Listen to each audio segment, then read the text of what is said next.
Ill Physics, aka Tony here, if you did not previously know me. I hope everyone is well, and welcome to my top tier PvP Hunter build. This is the build I've fallen back on at the highest levels of play and continue to refine as I've mained Hunter for the better part of the past year. In this video, I'll explain a bit of my philosophy on PvP build crafting, all of the elements of this particular build, and how they work together with each other and my playstyle. In an earlier video, I showed how Arcstrider Super is underrated in competitive play, but in this one, I'll show how Bottom Tree Arcstrider has arguably also the best neutral game of any Hunter subclass. As usual, if you enjoy this video, please consider hitting the like button, subscribing, and turning on notifications for more Destiny 2 guides and highlights. This build is the combination of guns, armor stats, mods, and subclass that I always fall back on in trials, competitive, or scrims when I need to be at my best. I created this build to support my aggressive hand cannon and shotgun playstyle, and in order to provide a high level of survivability, especially in close quarters combat where those weapon archetypes truly shine. Some other considerations were ensuring a high level of gunplay consistency and clutchability, as well as above average ability regeneration. Now, before I get started, I wanted to say that the individual pieces of this build aren't particularly new to most of you, and I credit my friend Kami for putting me on to Bottom Tree Arcstrider paired with Wormhusk Crown. But this build is more about me trying to synergize as many elements as possible under one umbrella to make a highly effective build that supports my playstyle better than any other at the moment. At its foundation is the Bottom Tree Arcstrider subclass, also called the Way of the Wind. The thing I love about this subclass is a concept I employ in my movement and playstyle as well, this concept of nothing wasted. Unlike most other subclass tree perks, every one of Way of the Wind's perks has a noticeable impact in PvP, and the synergy between them and the aggressive playstyle it supports is totally unmatched. As a hunter, you arguably have the best PvP ability in the game with your dodge class ability. At the least, it's a means of evasion and disengaging from fights where you're potentially at a disadvantage. With lightning reflexes, you are harder to kill while dodging, meaning you gain additional damage resistance to aid in survivability when disengaging from fights, but it also allows you to quote-unquote dance around an enemy, taking less damage from, say, their melee or their shotgun, and having a better chance of returning full damage from your attack in return.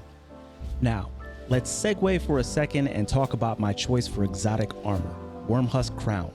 Wormhusk Crown's exotic perk is Burning Souls, which gives you a small amount of health and shields when you dodge. So, if you time your dodge correctly while dancing around your enemy in close quarters, you get the damage resistance from the subclass perk Lightning Reflexes on top of the shield and health bump from Wormhusk Crown, all while activating a single movement ability. Now, I also use the Gambler's Dodge animation for my dodge, which further makes you harder to hit. While I hope it becomes apparent how strong this subclass and exotic combo are for both aggression and evasion, in my opinion, it's not so strong that it's overpowered. But folks with practice, timing, and an aggressive playstyle will by far get the most bang for their buck. With the myriad of potent weapons and abilities currently in the sandbox that can easily eat through any damage resistance gained through this dodge, the skill floor for making a consistent impact in games with this combo is still higher than most would imagine. Heading back over to the subclass tree, Disorienting Blow is a charged melee that disorients targets and nearby enemies hit with it or within the area of effect, providing an easily above average melee ability, especially for a hunter. The last two perks are why I said on Twitter that Bottom Tree Arcstrider was arguably the best PvP subclass in the game right after the 30th anniversary patch on December 7th, where ability regen was nerfed across the board in PvP.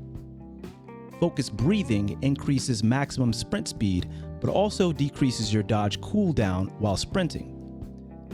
Combat Meditation drastically recharges your melee and grenade if your shields are broken. Both of these help to recoup some of the ability regen lost to the 30th anniversary patch, while also continuing to yet again stack into supporting an aggressive playstyle where the objective is to create and impact as many engagements as possible in a game. For completeness, I also use strafe jump over high jump or triple jump, simply for the sometimes underrated ability to jump in a totally opposite direction mid-air, making it harder for my enemy to track me.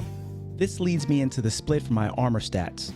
Currently, I'm rocking a 9-3-10-8-4-2. 90 mobility combined with focus breathing and 2 utility kickstart mods, which I'll refer to later, has been the sweet spot for me personally in having my dodge when needed. We could talk about resilience values for a bit, but I'll just sum it up and say that 30 is enough to where I don't feel like a bullet sponge, and it allows me the extra stat points for areas I feel more impact engagements that I frequently find myself in. Also, I remind folks that my dodge provides me that bit of extra damage resistance as long as I'm timing it correctly in a fight. Recovery is always at 100 no matter the class I play, so that I can re-engage in fights as quickly as possible. I run 80 for my grenade because people continue to sleep on how important your grenade is to clutching up 1v1s, 2s, and 3s. I use arc bolt grenades due to their consistency, versatility, and the ability to hit multiple targets at once for 106 hit points almost instantly, while telling me how many targets got hit and where via the damage numbers displayed. I run 40 intellect after the super regen changes of the 30th anniversary patch. I'm a primary gunplay heavy guardian, right? So much of my super energy regen comes from engaging with my hand cannon, and I frequently get my super in trials matches faster than most, outside of the tier 5 supers like Ward of Dawn. Again, this only works if you are frequently engaging the enemy. This build is all about movement, aggression, and maximizing effective use of your entire kit on the fly. Finally, I run 20 for my melee because I only rely on it as a last resort. I would actually equip Radiant Light and gain an additional 20 for my melee, but my current mod setup won't allow for it, which leads me to describing the combat mods that I use. Conceptually, the mods I use first and foremost support consistent gunplay, meaning that my first focus is always to ensure my weapons are as responsive and effective as possible at hitting my target, particularly through bloom and flinch. As I always say, your consistency in the Crucible will always be limited by the least consistent part of your build. Therefore, on the helmet, I use targeting mods for my primary and secondary. On my gauntlets, I use hand cannon reloader for faster reload and a shotgun dexterity to reduce the animation speed for aiming down sights on my shotgun. I use unflinching hand cannon on my chest to mitigate flinch when shooting. I use hand cannon holster on my boots, honestly only because that's what I had space remaining for. Then, on my cloak, I use 2 utility kickstarts to further reduce the cooldown of my dodge. Now, as far as the combat mods on the end of each piece of armor, I use taking charge and a high energy fire to make my weapons hit harder if by chance I pick up an orb. I can also get charged with light and activate high energy fire by getting a double kill in quick succession with my shotgun via quick charge. But the main reason I use quick charge is for the passive flat plus 25 handling stat boost to my shotgun so I can draw and store it more quickly. Last but not least is Powerful Friends, which gives me a passive plus 20 to my mobility stat, pretty much an automatic go-to in PvP on any hunter build. So those are my mods. And the last thing I'll go over are my primary and secondary weapons. I won't dig too deeply into this because I'm making a separate video for both Hawkmoon and shotguns, but Hawkmoon with rangefinder is my main primary hand cannon.